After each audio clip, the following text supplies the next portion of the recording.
Have you ever felt misunderstood in love or wondered if there's a deeper way to connect with your partner? Well, there is a game-changing concept. It's an oldie but a goodie, and it might just be the answer you've been looking for. This is the Strength of Seduction podcast, the #1 resource for Black couples who want to build intimacy, love, and connection in their relationship. I'm your host, Daniel DiPiazza.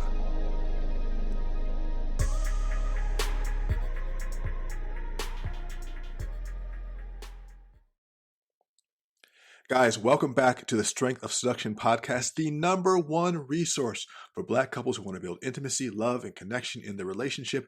I am your host, Daniel DiPiazza. If you're new here and you're watching this on YouTube, make sure to subscribe, to like, to hit that bell for updates. If you are listening to this on your favorite podcast platform like Apple or Spotify, make sure to subscribe and leave a review. Every review counts. We really appreciate it. Thank you guys so much. Today, we are diving into the essence of communication in love and relationships. It's called the 5 love languages. And this is a concept that was introduced by Dr. Gary Chapman, I believe in the 80s. And this is a concept that has reshaped how countless couples understand and express their affection. I definitely know that this has been an effective way for me to look at the way I communicate and the way I show love in my relationship. And if you guys haven't heard of it, I'm going to go through these today. So these are all basically ways that people interact with each other and how they like to give and receive affection in their relationship. And the way that you pick up your love languages usually has to do with your childhood and your adolescence. It could be either the way that those around you showed love or the things that they didn't give you that you felt that you never had enough of and you need now. So look at your love languages as imprints of your early habits and behaviors. And all 5 of them are important. So you might think that one love language isn't as important as another, but ultimately we all need some of the or all of these to some degree. So if anything, they're ranked in order of the way that you personally feel about them, but they're all pretty important when it comes to the puzzle of a relationship, I believe. And that's just from my own experience. And I'm not perfect by any means, but let's dive into them. The first one is words of affirmation. So for some, words are the pathway to the heart. So expressions like compliments or words of encouragement, just straightforward I love yous have profound meaning for many of us. And think about how you are in your life. Are those the things that really get you feeling connected or in love? Are those the things that really make your day when someone gives you a positive word or an encouragement or shows you some compliments or some just nice words? How does that feel for you? How does it land for you? You might find that you are someone who really loves words of affirmation.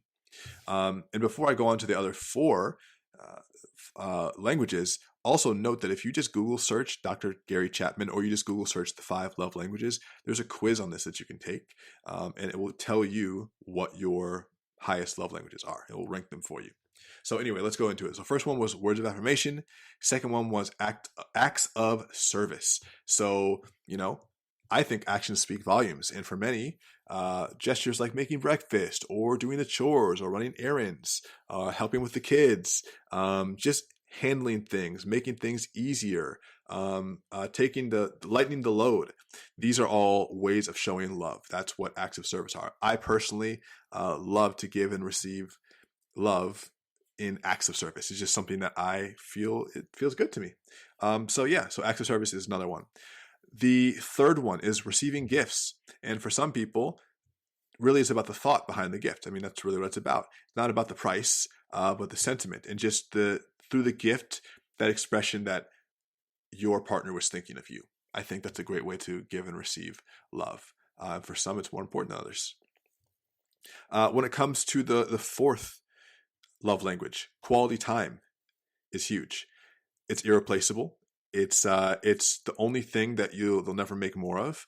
And giving your undivided attention, sharing moments of pure connection, having fun experiences, traveling together, spending time together in all types of situations builds a bond, and quality time is a huge love language, especially for me. I think most people would really agree, but I rank that up there very highly as well. So quality time. So we have words of affirmation, acts of service, receiving gifts, quality time, and the 5th one is physical touch. And, you can say a lot through a touch. It's not always just sexual intimacy. It's just, holding hands, or a really nice hug, or just putting your hand on someone's shoulders or the small of their back. Just being in proximity to them, and feeling that connection. I think that's one thing that we're in general missing in society, just because everything has gone so digital, everything has gone so touchless, and I think that we are seriously missing that. And I think in our relationships as well, I know that with guys, oftentimes, there isn't as much physical intimacy unless the guy wants sex. I've been guilty of that as well. And I think that there's so much intimacy that can be gained through just non-sexual touch, but it can be an intimate touch. I mean, that's why we made the Strength of Seduction workouts, because I've always known that there's a connection between physical touch and good mental health. And there have been plenty of studies that show that, babies that aren't touched early in their life, up until they're, a few years old, will have serious developmental issues if they are not held enough by the mom. And I think that's just because in general, humans need that physical touch. And then in an intimate relationship, it's also very important for a different reason. So physical touch. So words of affirmation, acts of service, receiving gifts, quality time, physical touch. Those are the 5 love languages. So think about what your love languages are. Rank them for yourself, 1 through 5. What's the most important to you? Or take that quiz that Dr. Chapman has.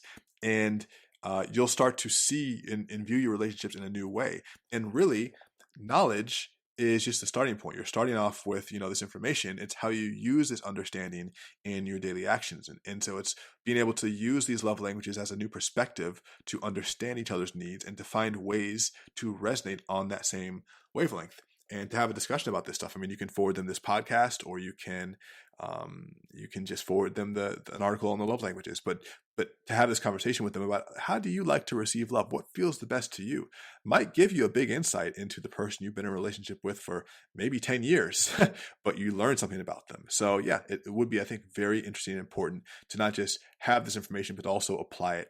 And obviously, like any tools, there are ways it can be misused. I think the biggest way that this can be misused is just making assumptions and not actively communicating, or assuming what works for you is going to be what works for your partner. And I think that as long as you have the conversation, that won't be the case. We had someone write in actually the other day from one of our customers, and basically he was asking about the love languages, and he said, "What if my partner and I have completely different love languages?" And I just want to say this is completely common. I think that there's a certain truth to the idea of opposites attract, and also just the fact that people's love languages vary based on how they were raised and what types of inputs they had early on. And so, yeah, it is likely that you'll often have different love languages, things that feel good for you versus things that feel good for your partner. And that's why you have the conversation around it. I think that with understanding and some compromise and some consistent communication, it's easier to come to an accord on that type of stuff. And just to keep your partner in mind, keep what their love languages are in mind, so that, you don't have to revolve your whole life around their love language, but just thinking about them more consistently, you might get better results in your relationship, and I think that, I think it's an easy change that doesn't cost you much to think about them in this way, that has a very high probability of a reward. And ultimately, like when it comes to relationships are not easy, but there's a way that we can do them where there is more ease in the relationship. There's always going to be compromise. There's always going to be trying to help people work through whatever is going on with them. But I think that there are little things we can use and implement to make our relationships smooth, even when things are not smooth. And when things are smooth, it just puts the cherry on top. So there's no downside to operating this way. There's only upside, because of course, if your partner is happier, that's going to make you happier. So anyway, just things to think about. This is a journey through getting to know your partner, even if you've been together for a while, and it's about deepening your connection. And so, yeah, enjoy the love languages. If you haven't already, make sure you subscribe to this podcast. Make sure that you just tap into whatever platform you like listening on. I personally listen on Spotify. I like Spotify, but people listen on Apple as well. And if you're on Apple, please leave us a review, because people really consider those reviews highly. So leave an Apple review if you're enjoying the show, and make sure you catch up with us Next week, I have a bunch of new topics to talk about, as well as some exciting announcements. If you haven't already signed up at strengthofseduction.com, we're adding new free resources as well as new programs that will be dropping very soon. So much love, guys. Talk to you soon. Catch you later.